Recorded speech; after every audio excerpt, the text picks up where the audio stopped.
The desert wind howled across the barren landscape, carrying with it the scent of dust and danger. General Marcus Kane stood on the observation deck of Forward Operating Base Thunder, his weathered hands gripping the metal railing as he stared through his binoculars at the enemy compound nestled in the rocky hills 4,000 meters away. The morning sun cast long shadows across the terrain, making the distant target appear like a mirage dancing in the heat. "Sir, we have another volunteer," Lieutenant Rodriguez said, approaching the general with measured steps. His voice carried the weight of 13 previous failures, each one etched into the lines around his eyes. General Kane lowered his binoculars and turned to face his aide. "Number 14?" he asked, though he already knew the answer. The past week had been a series of disappointments, each failed attempt costing them precious time and morale. "Yes, sir. Sergeant Mitchell from the 2nd Battalion. He's got the highest accuracy rating in his unit." The general nodded slowly, remembering the other 12 who had come before Mitchell. Each one had been confident, skilled, and absolutely certain they could make the impossible shot. Master Sergeant Thompson had been the first to try, a 20-year veteran with over 200 confirmed kills. He had studied the target for hours, calculated wind speed, temperature, and humidity with scientific precision. His shot had fallen short by 300 meters. Then came Corporal Davis, a young hotshot fresh from sniper school with perfect scores on every qualification test. His bullet had sailed wide, disappearing into the rocks somewhere to the east of the target. Staff Sergeant Williams followed, then Private Martinez, each one bringing their own expertise and confidence to the firing line. The target was unlike anything they had faced before. Intelligence had confirmed that within the enemy compound sat Hassan al-Rashid, a high-value target responsible for coordinating terrorist attacks across the region. The compound was built into the side of a rocky cliff, accessible only through a narrow mountain pass that was heavily fortified and monitored. A direct assault would result in massive casualties, and the enemy would likely move al-Rashid long before any ground forces could reach him. The only feasible option was a long-range elimination shot, but the distance made it nearly impossible. 4,000 meters was beyond the effective range of most sniper rifles, and the environmental factors made the shot even more challenging. The target area was small, roughly the size of a dinner plate, visible only through a single window in the compound's main building. The window faced their direction for exactly 27 minutes each day when the afternoon sun created the perfect angle of visibility. Sergeant Mitchell had arrived at the base 3 days ago, full of confidence and carrying his custom-built rifle like a sacred weapon. He was a quiet man with steady hands and eyes like a hawk, the kind of soldier who rarely missed what he aimed at. The general had watched him practice on targets at various distances, and Mitchell's accuracy was indeed impressive. "He's ready, sir," Lieutenant Rodriguez continued. "The weather conditions are optimal today. Light winds, clear visibility, and the temperature is steady." General Kane walked to the edge of the observation deck and looked down at the firing position they had constructed. It was a reinforced concrete platform with sandbags arranged to provide maximum stability and wind protection. The position had been precisely surveyed and calibrated, with range markers and wind flags positioned at regular intervals across the desert floor. "What's his assessment of the shot?" the general asked. "He believes he can compensate for the bullet drop and wind drift. He's calculated a firing solution that accounts for the Coriolis effect and the temperature variations across the 4-kilometer distance." The mention of the Coriolis effect brought back memories of the other failed attempts. The rotation of the Earth itself became a factor at such extreme ranges, requiring shooters to aim slightly left to compensate for the target's movement as the planet spun beneath the bullet's flight path. It was the kind of calculation that separated expert marksmen from true masters of their craft. Sergeant Mitchell appeared at the bottom of the observation tower, carrying his rifle case and a range finder. He moved with the deliberate precision of a man who understood the weight of his mission. The entire operation hinged on this single shot, and everyone on the base knew it. Failure meant that al-Rashid would slip away again, taking with him the intelligence and connections that could prevent future attacks. The general made his way down to the firing position, followed by Lieutenant Rodriguez and a small team of spotters and technical advisors. The concrete platform was warm from the morning sun, and Mitchell was already setting up his equipment with methodical care. His rifle was a thing of beauty, a custom-built precision instrument with a barrel that had been hand-lapped for maximum accuracy. The scope was a work of art in itself, with adjustment turrets that had been calibrated to the individual characteristics of the weapon and ammunition. Mitchell handled it with the reverence of a craftsman for his finest tool. "Sergeant, walk me through your firing solution," General Kane said, kneeling beside the young soldier. Mitchell looked up from his rifle setup, his expression serious but confident. "Sir, I've calculated the bullet drop at 37.4 meters with the match-grade ammunition. Wind correction is 2.6 mils left, accounting for the prevailing wind patterns and the thermal currents rising from the desert floor. The flight time will be approximately 4.2 seconds, so I need to account for any movement in the target area." The general nodded. It was the same type of detailed analysis he had heard from the previous 13 shooters. Each one had been mathematically sound, scientifically calculated, and delivered with absolute confidence. Yet each one had failed. The spotters took their positions with high-powered telescopes, ready to observe the bullet's impact and provide immediate feedback.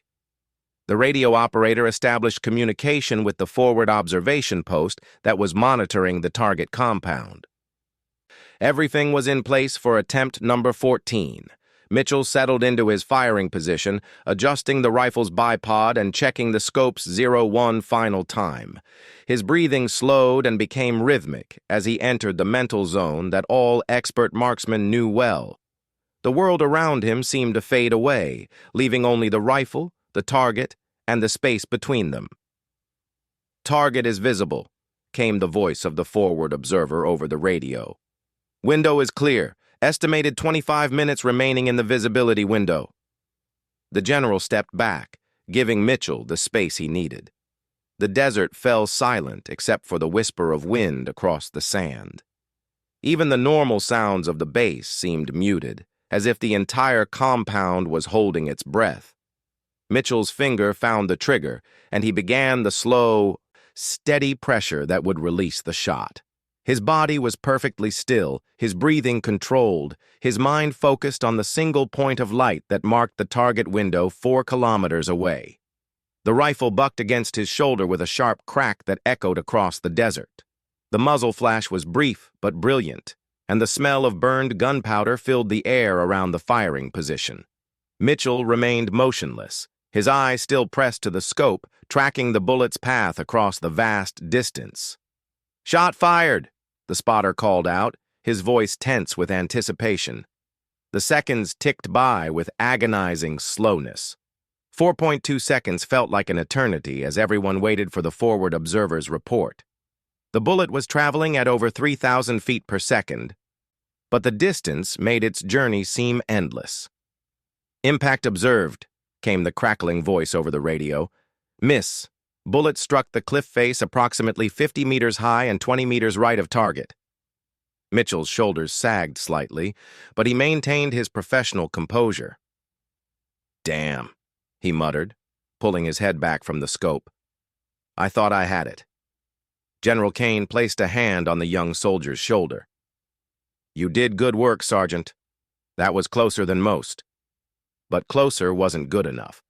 Al-Rashid was still alive, still coordinating attacks, still a threat to innocent lives. The general walked back toward the observation tower, his mind already working on alternatives. Perhaps they would have to risk a ground assault after all, despite the casualties it would certainly bring. As he climbed the stairs, Lieutenant Rodriguez fell into step beside him. "Sir, there is one more volunteer, someone who arrived this morning and has been observing the previous attempts." "Another sniper?" the general asked wearily. "Not exactly, sir. She's from the intelligence division, but she has extensive marksmanship training. Her record shows some unusual qualifications. The general stopped climbing and turned to look at his aide. She? Yes, sir.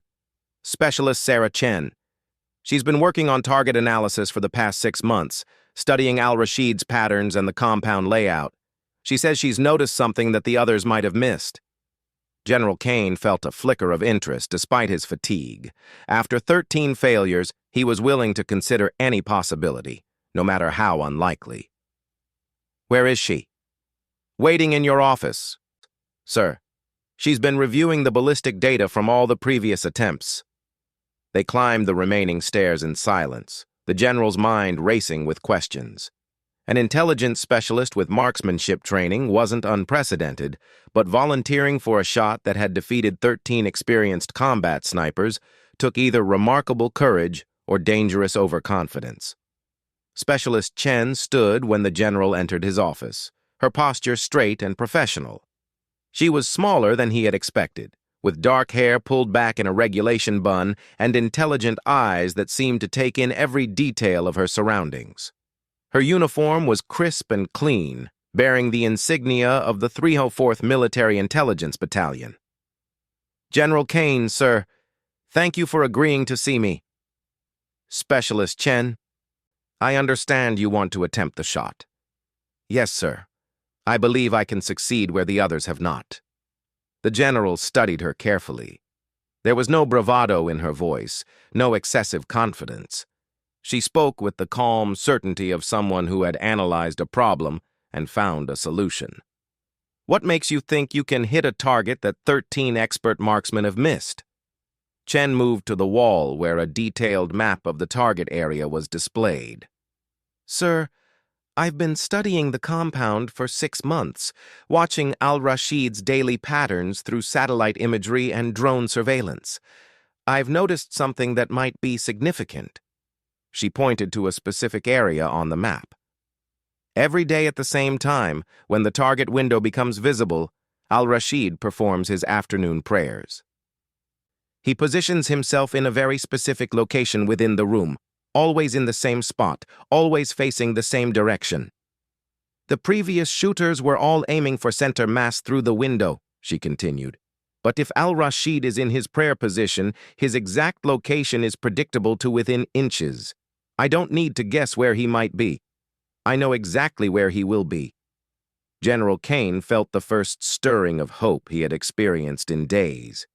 And your marksmanship qualifications? I was raised on a ranch in Montana, sir. I've been shooting since I was 8 years old. I hold several civilian competition records, and I scored expert on every military qualification. I'm also a trained spotter and have studied long-range ballistics extensively. The general looked at Lieutenant Rodriguez, who nodded slightly. The personnel file in his hands confirmed Chen's claims. There's something else, sir, Chen said. I've been analyzing the environmental data from all 13 previous attempts. I think I know why they're missing. And it's not what everyone assumes.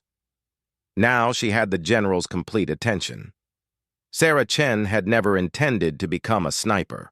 Growing up on her family's cattle ranch in the remote hills of Montana, shooting had been as natural as breathing.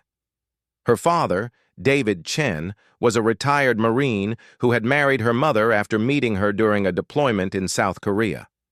The ranch stretched across 3,000 acres of rugged terrain, where predators threatened the livestock, and accuracy with a rifle often meant the difference between profit and loss for the year.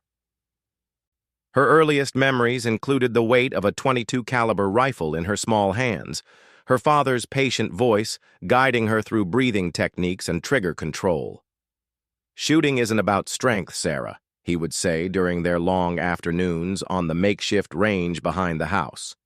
It's about understanding physics, reading the environment, and finding the stillness inside yourself. By the age of 12, Sarah could consistently hit prairie dogs at 400 yards, a skill that impressed even the seasoned hunters who visited their ranch. Her father began entering her in local shooting competitions, where she quickly gained a reputation as the quiet girl who rarely missed.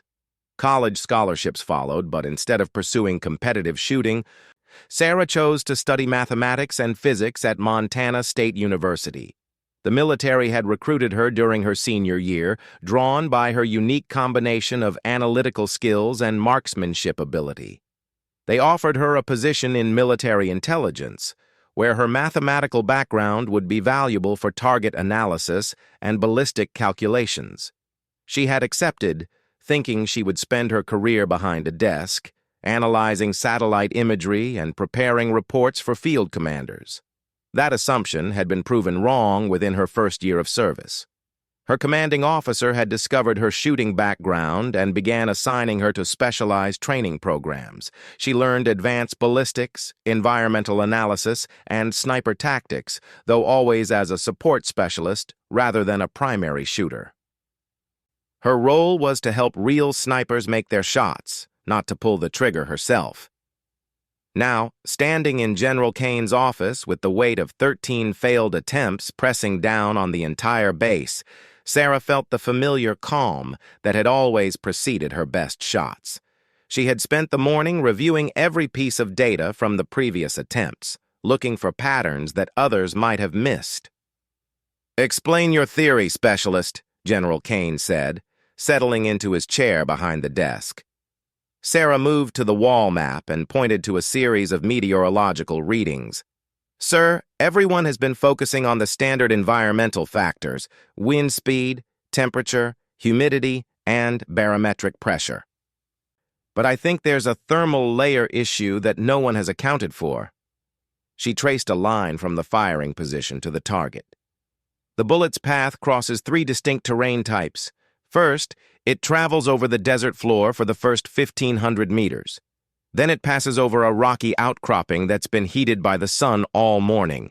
Finally, it crosses a small valley with a seasonal stream bed that creates a cooler air pocket." Lieutenant Rodriguez leaned forward, intrigued. "How does that affect the shot?" "Each terrain type creates different air densities and thermal currents," Sarah explained. "Hot air is less dense than cool air, which means the bullet will rise slightly when passing through the heated zone over the rocks. But then it encounters the cooler, denser air above the valley, which will cause it to drop more rapidly than the ballistic tables predict." General Kane studied the map carefully. "Are you saying the other shooters were using incorrect calculations?" "Not incorrect, sir. Incomplete. Standard ballistic software doesn't account for multiple thermal layers across such an extreme distance. The calculations assume uniform air density, which is rarely accurate over 4 kilometers of varied terrain." Sarah pulled out a notebook filled with detailed mathematical calculations. "I've been modeling the thermal effects using meteorological data from the past week. The temperature differential between the heated rock face and the valley creates a predictable pattern of air density changes." She flipped through several pages of equations and diagrams. "If my calculations are correct, previous shots have been impacted by approximately 15 inches of additional bullet drop and 6 inches of lateral drift due to thermal steering effects." The general examined her work, though the complex mathematics were beyond his expertise. "How confident are you in these calculations?"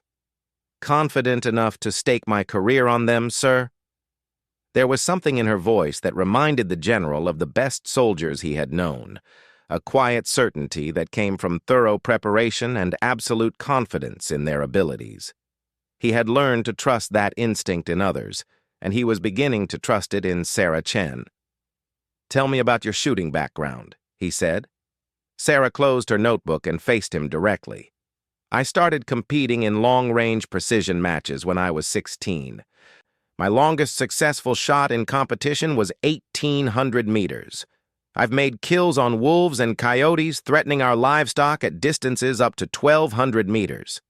I understand that 4,000 meters is significantly beyond anything I've attempted before. Then why do you think you can succeed?" "Because I've been studying this specific shot for 6 months, sir. I know the target's routine, I understand the environmental challenges, and I've identified the flaws in the previous attempts. The other shooters were all expert marksmen, but they were working with incomplete information." General Kane walked to the window and looked out at the firing position where Sergeant Mitchell was still packing up his equipment.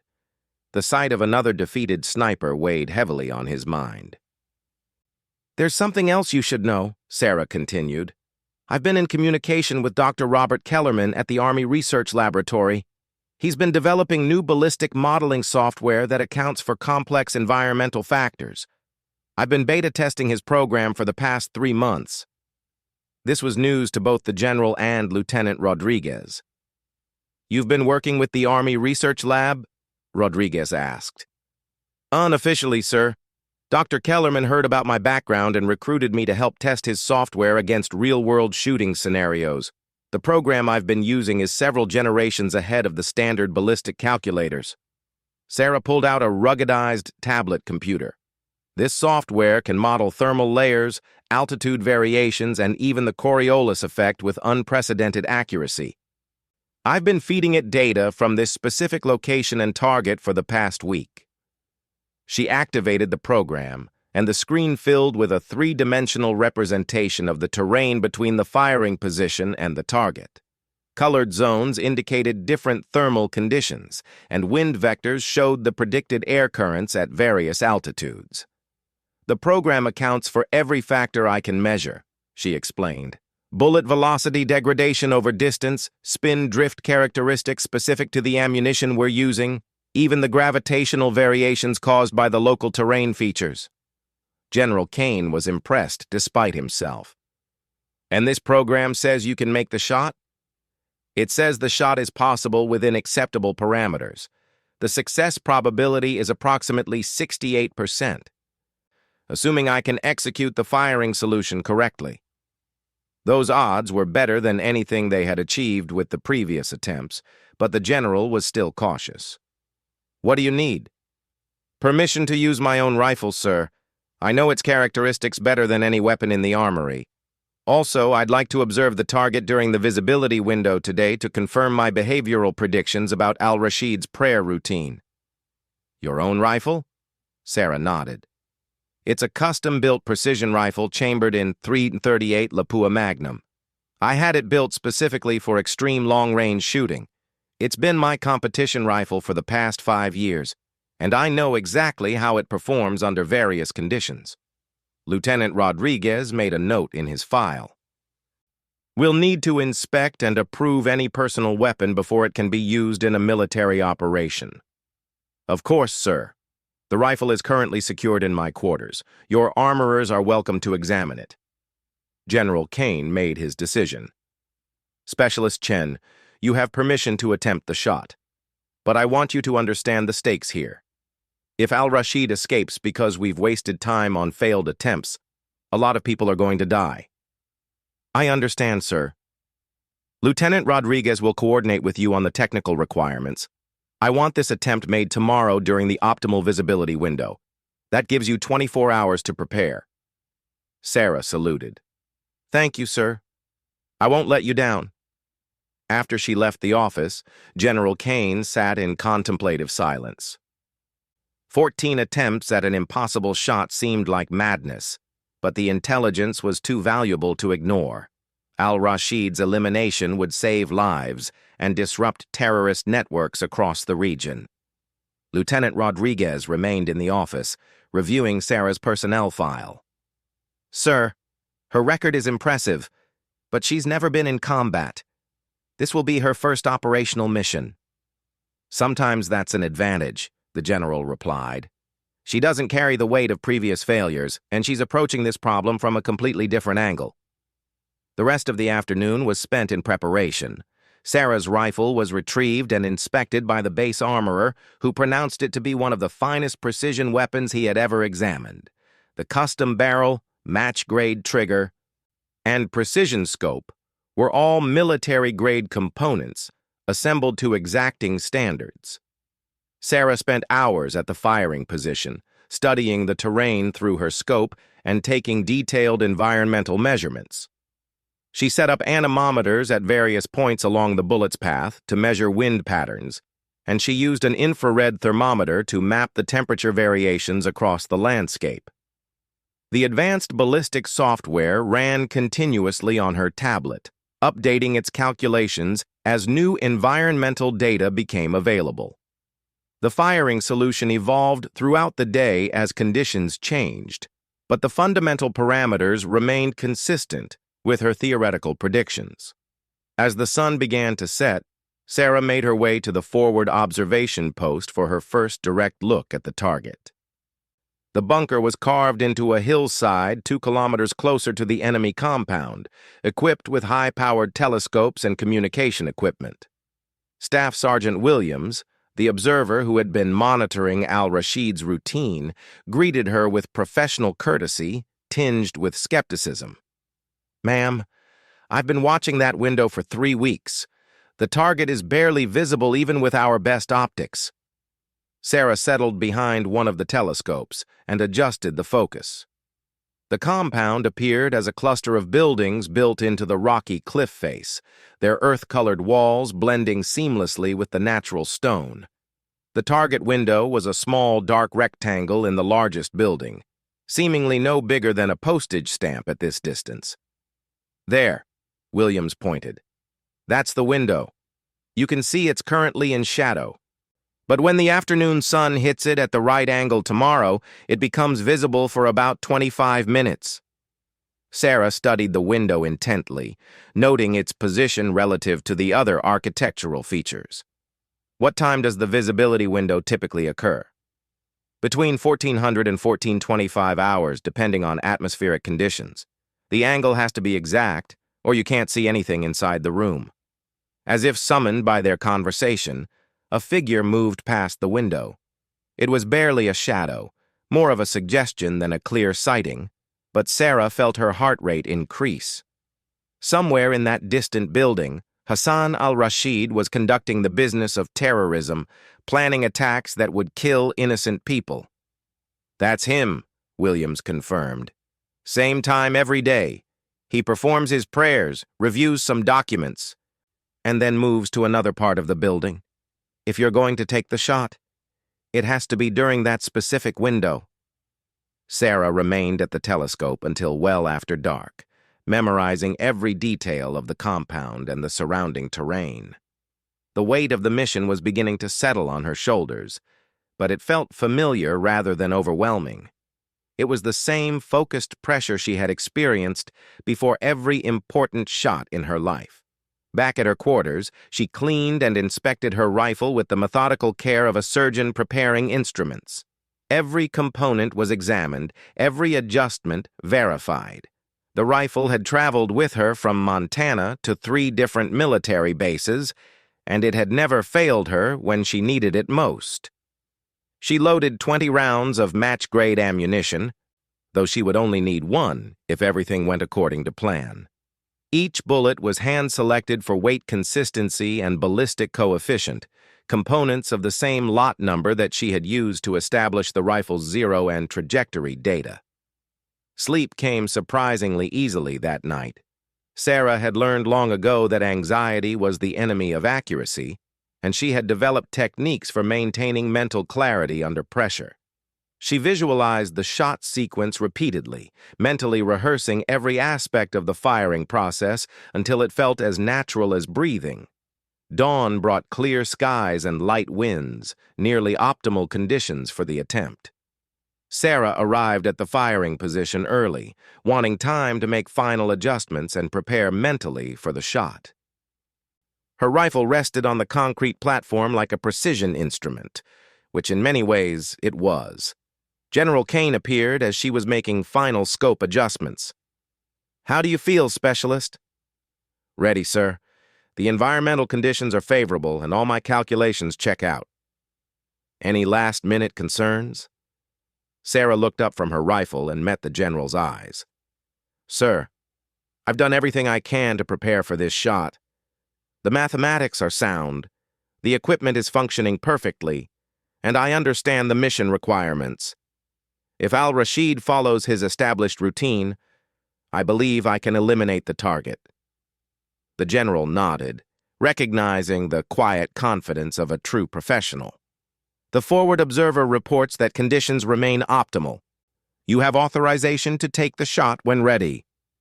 As the morning progressed, Sarah made final adjustments to her firing position and verified her range calculations one last time. The advanced ballistic software showed a green indicator, confirming that all environmental factors were within acceptable parameters. At 1350 hours, she settled into her final firing position and began the breathing exercises that would slow her heart rate and steady her aim.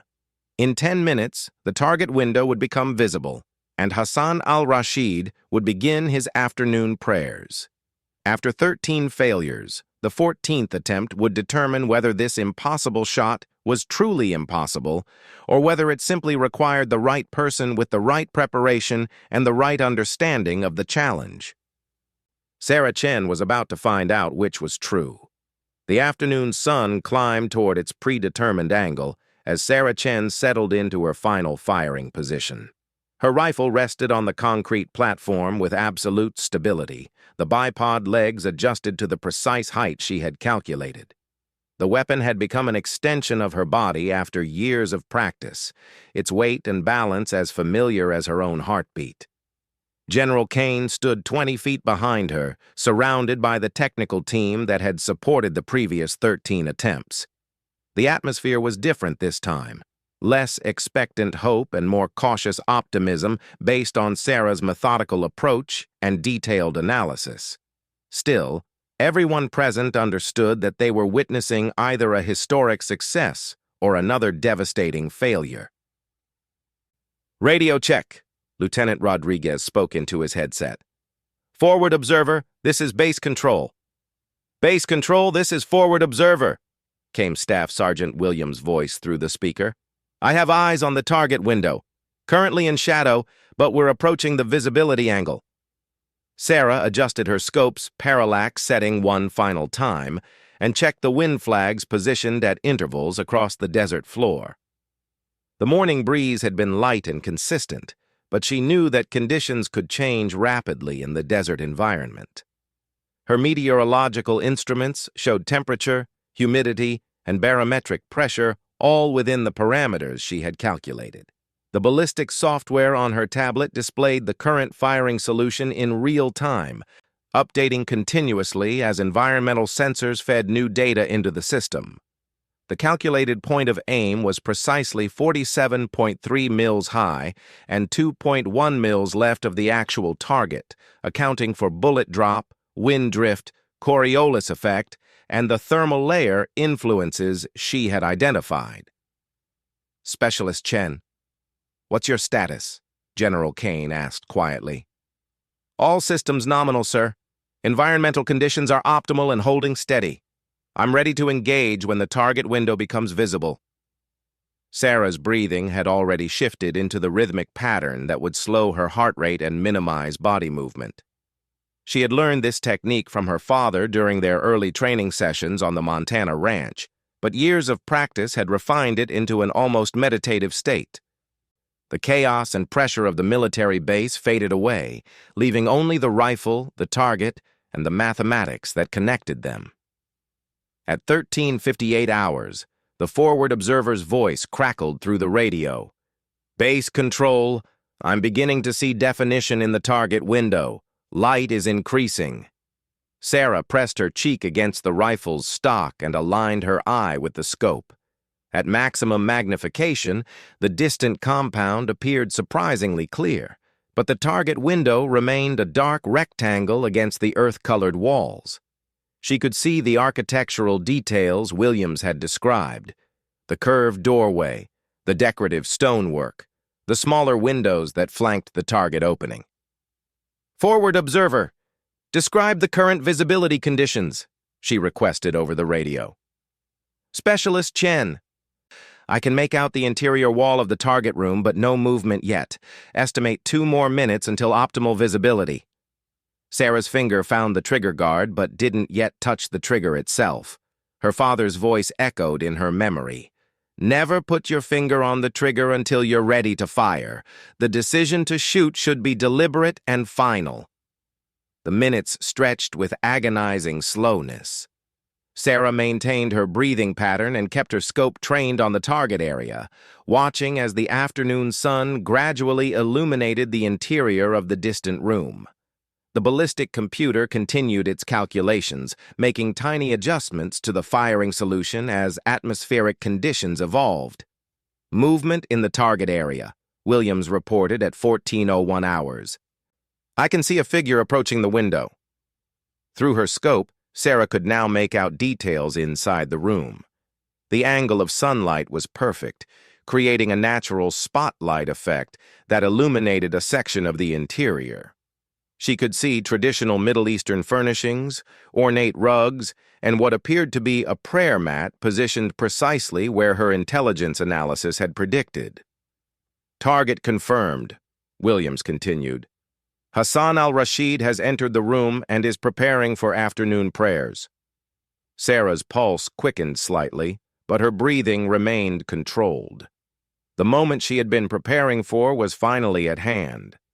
Through the scope, she could see the figure kneeling on the prayer mat, facing east toward Mecca, exactly as her behavioral analysis had predicted. Al-Rashid's position was perfect, stable, predictable, and precisely where her calculations indicated he would be. Specialist Chen, you have authorization to engage, General Kane said formally. Sarah's finger moved to the trigger as she made final adjustments to her point of aim. The crosshairs of her scope were positioned exactly where the ballistic software indicated, accounting for all the environmental factors she had measured and calculated. The target appeared impossibly small at the bottom of her scope's field of view, but her confidence in the mathematics was absolute.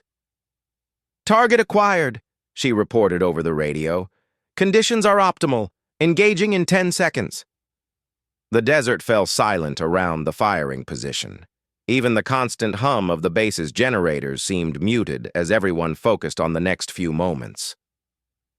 Sarah's world had contracted to the narrow tunnel of her scope, the pressure of the trigger against her finger, and the distant figure 4,000 meters away. Her breathing cycle reached its natural pause between exhalation and inhalation. This was the moment of perfect stillness that every precision marksman sought, when the body's natural tremors momentarily ceased and the rifle became absolutely stable. Her finger applied smooth, steady pressure to the trigger, following through exactly as she had practiced thousands of times. The rifle erupted with a sharp crack that echoed across the desert landscape. The recoil drove the weapon back against her shoulder, but Sarah maintained her cheek weld and kept her eye pressed to the scope. Years of training had taught her to follow through on every shot, tracking the bullet's impact and preparing for potential follow-up shots. The muzzle flash was brilliant in the afternoon sun, and the smell of burned gunpowder filled the air around the firing position. Sarah worked the rifle's bolt smoothly, ejecting the spent cartridge case and chambering a fresh round in case a follow-up shot was necessary. Shot fired, she reported over the radio, her voice steady despite the magnitude of the moment. The seconds that followed seemed endless. Sarah knew that her bullet was traveling at approximately 2,900 feet per second, but the 4-kilometer distance meant a flight time of nearly 5 seconds. During those eternal moments, the projectile was crossing the varied terrain she had analyzed so carefully, encountering the thermal layers and wind currents that had defeated 13 previous attempts. Through her scope, Sarah maintained her sight picture on the target area, watching for any sign of impact. The figure on the prayer mat remained motionless, still engaged in his afternoon prayers, unaware that death was traveling toward him across the desert at 3 times the speed of sound. 4 seconds, Lieutenant Rodriguez counted down, his voice barely audible. Sarah's training took over as she prepared for the possibility of a miss.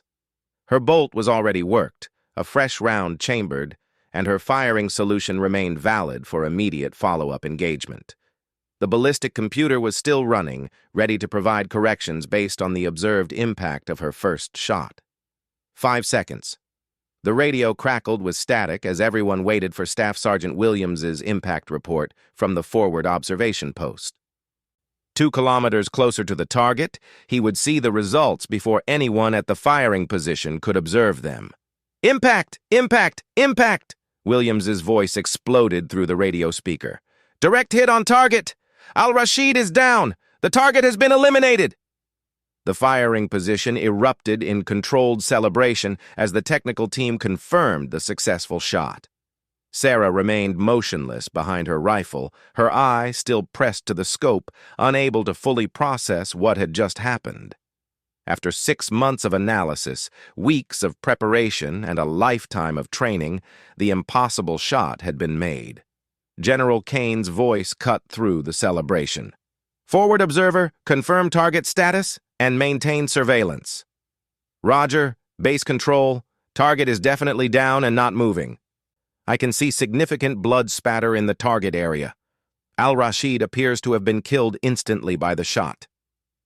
Sarah finally lifted her head from the scope, the desert landscape seeming strangely bright after the magnified tunnel vision she had maintained during the shot. The reality of what she had accomplished was beginning to settle in, along with the knowledge that her bullet had traveled further than any successful military sniper shot in recorded history.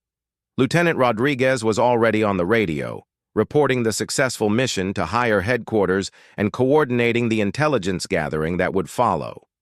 The elimination of Hassan al-Rashid would have immediate effects on terrorist networks throughout the region, disrupting planned attacks and eliminating a crucial coordination node. "Outstanding work. Specialist," General Kane said, approaching Sarah's position. "That was exceptional shooting under extreme circumstances." Sarah began the process of making her rifle safe, removing the chambered round and engaging the safety, before sitting back from the firing position.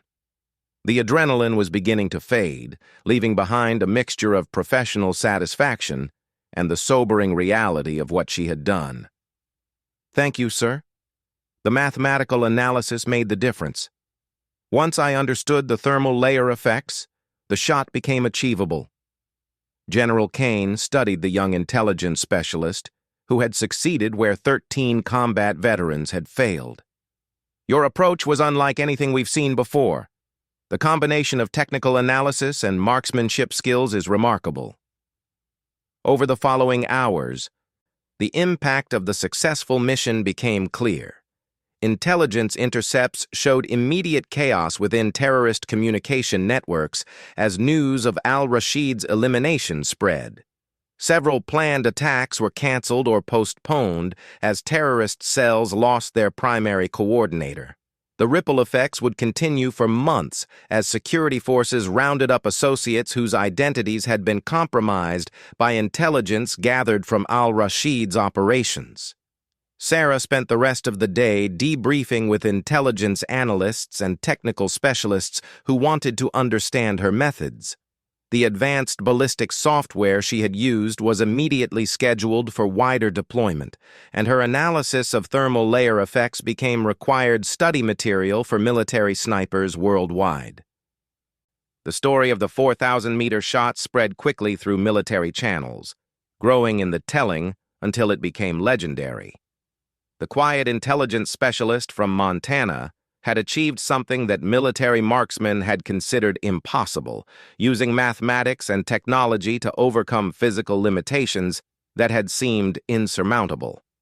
3 days later, Sarah received orders transferring her to the Army Marksmanship Unit, where she would help develop new long-range shooting techniques and train the next generation of military snipers. The assignment came with a promotion to staff sergeant and recognition as one of the military's premier precision shooting experts. Before leaving the forward operating base, Sarah made one final visit to the firing position where she had made history. The concrete platform looked unchanged, but she knew that the shot fired from this location had redefined what was possible in military marksmanship. Future snipers would study her methods and attempt to replicate her success, pushing the boundaries of long-range precision even further. General Kane found her there as the sun was setting over the desert landscape.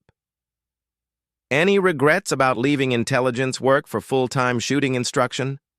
Sarah considered the question carefully. "No, sir. I think this is where I can make the biggest contribution. The techniques we developed here could save lives in future operations." The Pentagon is already talking about establishing new training protocols based on your methods. You've changed how we approach extreme long-range engagements. As they walked back toward the base, Sarah reflected on the path that had led her from a cattle ranch in Montana to this moment in military history. The skills her father had taught her during childhood had evolved into capabilities that seemed almost supernatural to outside observers, but she understood the reality behind the mystique. "It's just mathematics and practice, sir. Understanding physics, reading environmental conditions, and putting in the hours to develop the necessary skills. There's no magic involved." General Kane smiled at her matter-of-fact assessment. "Maybe not magic, but definitely exceptional. 14 attempts at an impossible shot, and you were the one who made it possible." The next morning, Sarah packed her personal rifle and prepared for transport to her new assignment. The weapon that had made the historic shot would accompany her to the Army Marksmanship Unit, where it would help train future snipers in the techniques she had pioneered. As her transport helicopter lifted off from the forward operating base, Sarah looked down at the firing position one last time. The concrete platform was already being prepared for future training exercises, where snipers would practice the long-range techniques that had proved so effective against al-Rashid. The 4,000-meter shot had become more than just a successful military operation. It represented the evolution of military marksmanship into a precise science that combined traditional shooting skills with advanced technology and mathematical analysis. Sarah Chen had proven that the impossible was simply the difficult that hadn't been properly analyzed yet. Years later, when military historians wrote about the longest confirmed sniper kill in combat history, they would focus on the technical aspects of the shot: the distance, the environmental conditions, the advanced ballistics calculations. But for those who were present that day, the story would always be about the quiet intelligence specialist who saw solutions where others saw only problems, and who had the skill and courage to prove that even the most challenging targets were within reach of those who understood the science of precision shooting. The general had asked for snipers, and after 13 failures, one quiet woman had shown them all what was truly possible when mathematics, technology, and marksmanship skills were combined in perfect harmony.